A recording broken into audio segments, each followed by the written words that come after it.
បង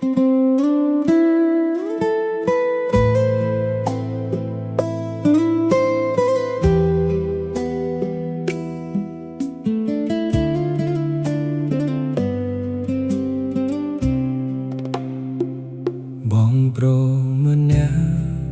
ចាកចេញពីផ្ទះទុកស្នាមញញឹមលាក់ទឹកភ្នែកក្នុងចិត្តគ្រួសារក្រក្រេ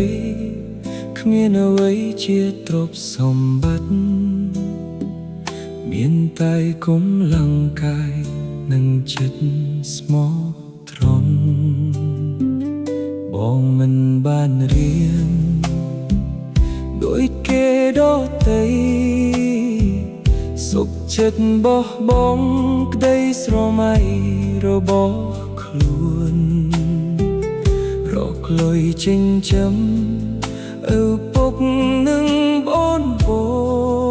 នឲ្យបានសិក្សាមានអនាគតល្អថ្ងៃរះចូលការងារក្រោមថ្ងៃក្តៅខ្លាំងដែលពោពេញដោយរបួសនិងញើសឈាមទោះធ្វើការធ្ងន់នឿយហត់ប៉ុណ្ណាក៏មិនដែលធ្ងរព្រោះនឹកដល់អ្នកផ្ទាំងបងសុខចិត្តឈឺ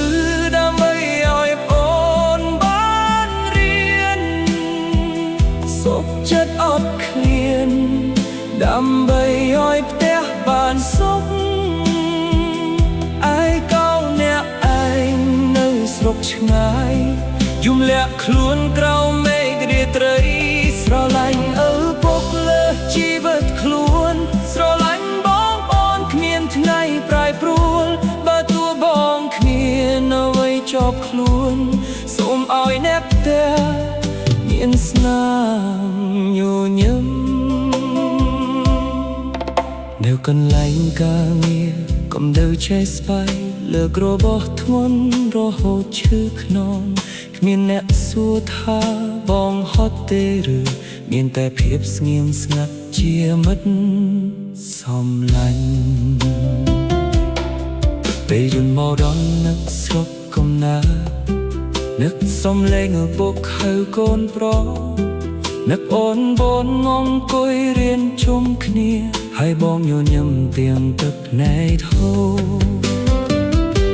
បងមិនខ្លាចទុកមិនខ្លាចការលំបាកខ្លាចតែអ្នកផ្ទះជួបការខ្វះខាត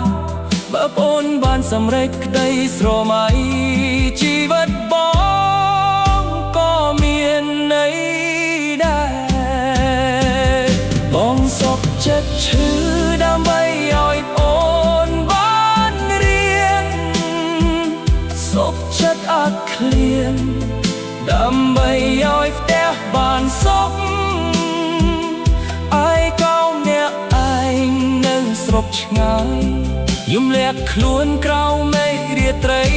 ស្រឡាញ់ឪពុកលើសជីវិតខ្លួនស្រឡាញ់បងប្អូនគ្មានថ្ងៃប្រែប្រួលសូមឲ្យគ្រួសារបានរស់សប្បាយនេះជាក្តីប្រាថ្នា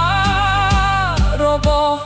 បងប្រុសថ្ងៃណាបងរៀនចប់មានការងារល្អកុំភ្លេចថាមានបងអ្នកឆ្លប់លះបង់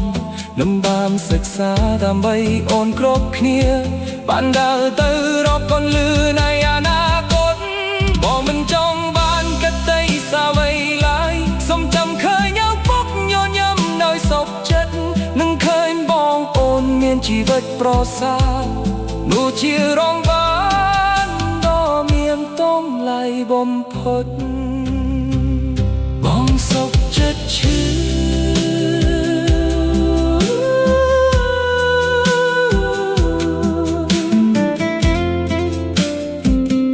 បងសុខចិត្តឈឺ